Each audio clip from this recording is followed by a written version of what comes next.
Hey, my name is Catherine. I'm a PhD candidate at the University of Manitoba, and my research is on the relationship between mediums and media.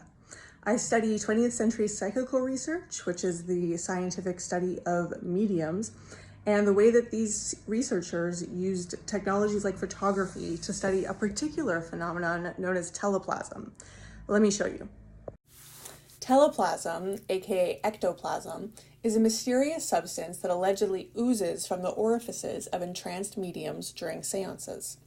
In the late 19th and early 20th centuries, psychical researchers, that is, those involved in what they considered the scientific study of mediumship, were keen to study this strange substance, and they used photography to do so. Teleplasm sometimes took the form of wispy, nebulous clouds, but in other cases it was more solid-looking, almost like cotton candy. Sometimes it took the shape of specific objects, but most often it appeared in the form of hands, or showed up with tiny images of faces inside of it. These photos might look familiar if you've seen the 2009 horror film The Haunting in Connecticut or the original Ghostbusters. But teleplasm actually has a much longer media history. It goes back to the 19th century spiritualist movement, which was based around the practice of communicating with the dead through mediums. Mediums were considered special persons whose physiological idiosyncrasies made them especially well attuned for channeling messages between this world and the next. There were lots of different ways that mediums claimed to connect the dead with the living, like rapping noises, or moving furniture, or automatic writing, or trance speaking. There was also a practice called materialization, in which individual heads, hands, and sometimes full bodies manifested in the seance room, in the flesh. Seance attendees, or sitters as they were usually called, would interact with these materializations, which they thought to be temporary reincarnations of friends and family who had passed on. Materialization became an extremely popular form of mediumship during the early 1870s. It was a craze akin to what we might see today with new media technologies like generative AI or TikTok, which is basically to say that materialization was celebrated as the next big thing, a sort of beacon of technological progress that was going to change life as we knew it. But it was also, at the same time, met with a lot of anxiety, skepticism, and even derision. Materialization mediums, probably more so than other types of mediums even, were frequently accused of fraud, and many were exposed, masquerading as spirits during seances. Although such exposures did not necessarily quell curiosity about materialization, the practice persisted. But controversies around the authenticity of materialization and other types of mediums in part led to the establishment of the Society for Psychical Research in 1882. The SPR was an organization dedicated to the scientific investigation of so-called psychic or paranormal phenomena, and it still exists today. Around the turn of the century, psychical researchers were trying to assert their authority as experts on these so-called materializations, and to distance themselves from spiritualists. Part of this rebrand involved the development of a scientific vocabulary for describing the stuff of materialization and the source of energy or mechanism that produced it.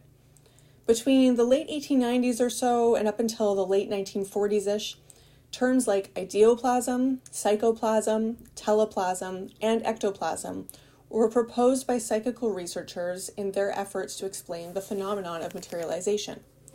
French physiologist Charles Richet preferred the term ectoplasm, which he claims to have coined in 1894.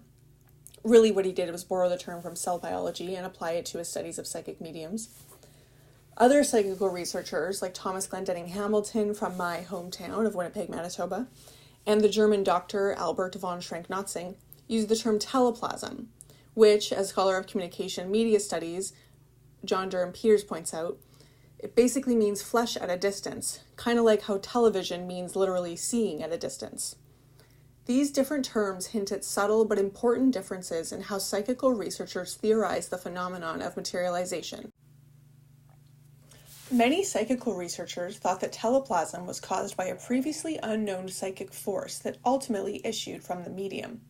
For example, some psychical researchers explained that the little faces that showed up in teleplasms were not, as many critics thought, clippings of newspapers or photographs, but images produced by the medium's subconscious.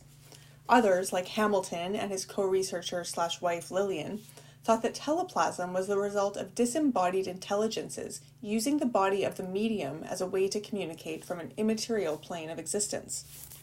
Despite these very different theories about the cause of teleplasm, psychical researchers generally agreed that the proper methodology for studying it involved photography.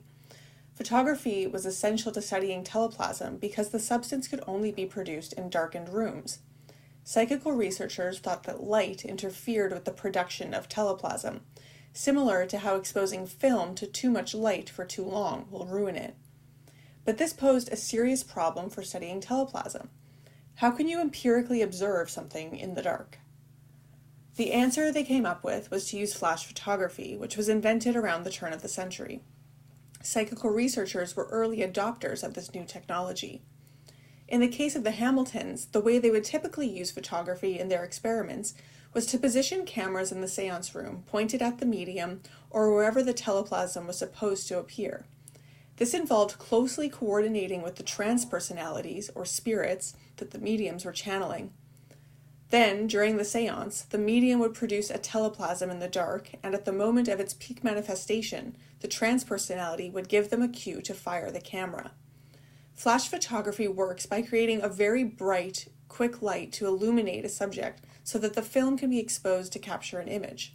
Photography, remember, literally means light writing. The burst of light from the flash was thought to lead to the disintegration or dematerialization of the teleplasm, which retreated back into the medium's body where it came from after the photo was taken. Then, after the seance, psychical researchers would develop the photographs so they could observe the images of teleplasm. So now that you know a little bit about teleplasm and how psychical researchers use photography to study it, I thought it might be fun to learn how to take your own teleplasm photos. And just like early 20th century psychical researchers used the photographic tools that they had available to them, we'll use what we have on hand and adapt to present-day photography techniques. By which I mean, grab an iPhone.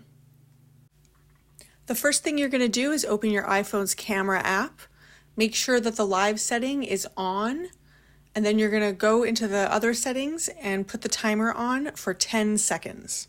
Next, you're going to want to set up your makeshift photography studio / seance room. Set your iPhone at the level that you want it. You can grab a comically large Spanish-English dictionary to help with this. You can make your teleplasm out of Kleenex, a pillowcase, toilet paper, whatever you've got lying around. I like paper towel because it has a bit of structure and you can scrunch it up real good. You can also take photos of the spirits you want to channel in your teleplasm. Here I'm using Marshall McLuhan, who was a 20th century media theorist, also went to University of Manitoba, and Emma Hardinge Britten, a prolific 19th century spiritualist and trance medium. Arrange your teleplasm however you like. As we saw in the photos from the Hamiltons, most photos of teleplasm show it oozing out of the mouths or other orifices of mediums, so position the plasm as you desire. Then you can strike a pose, but stay as still as possible for the entire 10-second exposure. Then right as the timer goes off, you're going to snatch the teleplasm away as quickly as you can. I kind of struggled with this, as you can see, but the photo still turned out okay. Next, you're going to open your photos in your iPhone and select the photo that you just took. At the left-hand top corner, you're going to see a little drop-down menu. Open that up and change it from live to long exposure. This is going to create a more ethereal, sort of ghostly effect on the teleplasm in the final photo. And then you can admire your work and freak out your friends. So I hope you enjoy learning a bit about mediums and media in my research, and I hope you'll try taking your own teleplasm photos.